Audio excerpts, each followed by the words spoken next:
शहर के बाहरी इलाके में एक पुरानी सड़क पर धूल जमी हुई थी। वहां रामू और उसकी छोटी बहन अपनी टूटी हुई दुनिया के बीच बैठे थे। उनके पास संपत्ति के नाम पर सिर्फ एक पुराना जर्जर नीला स्कूटर था, जिसके पहिए निकल चुके थे। वो स्कूटर उनके पिता की आखिरी निशानी थी। रामू के कपड़ों में पैच लगे थे और आंखों में भविष्य का डर। जब स्कूटर का टायर निकल गया तो उसे लगा जैसे उसकी जिंदगी का पहिया भी थम गया है। लेकिन उस दिन अपनी छोटी बहन को रोते देख रामू ने एक कसम खाई। आज हम इस टूटे स्कूटर पर रो रहे हैं, कल इसी स्कूटर की बदौलत हम दुनिया जीतेंगे। रामू ने हार नहीं मानी। उसने उसी टूटे स्कूटर के पुर्जों को अलग किया। उसने देखा कि पुराने इंजनों में कुछ कीमती धातुएं और पार्ट्स होते हैं जिनकी बाजार में मांग है।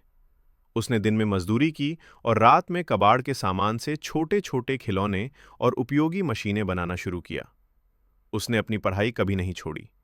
वो स्ट्रीट लाइट के नीचे बैठकर गणित और बिजनेस के गुर सीखता था। धीरे धीरे उसने एक छोटी सी वर्कशॉप खोली, जहां वो पुराने वाहनों को रिपेयर करके बेचने लगा। उसका पुराना नीला स्कूटर अब उसकी दुकान का लोगो बन चुका था। 20 साल बीत गए। वो लड़का जो कभी सड़क किनारे फटे कपड़ों में रो रहा था, अब आरके ऑटोमोबाइल्स का मालिक था।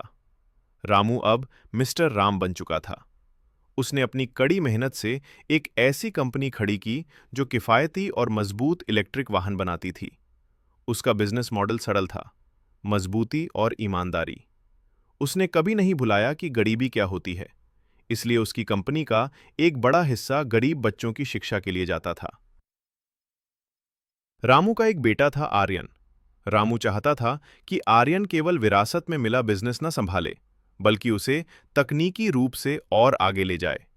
उसने आर्यन को दुनिया की सबसे बेहतरीन यूनिवर्सिटी में पढ़ने भेजा, लेकिन एक शर्त के साथ। हर छुट्टी में उसे उसी पुराने टूटे स्कूटर के पास बैठकर अपनी जड़ों को याद करना होगा।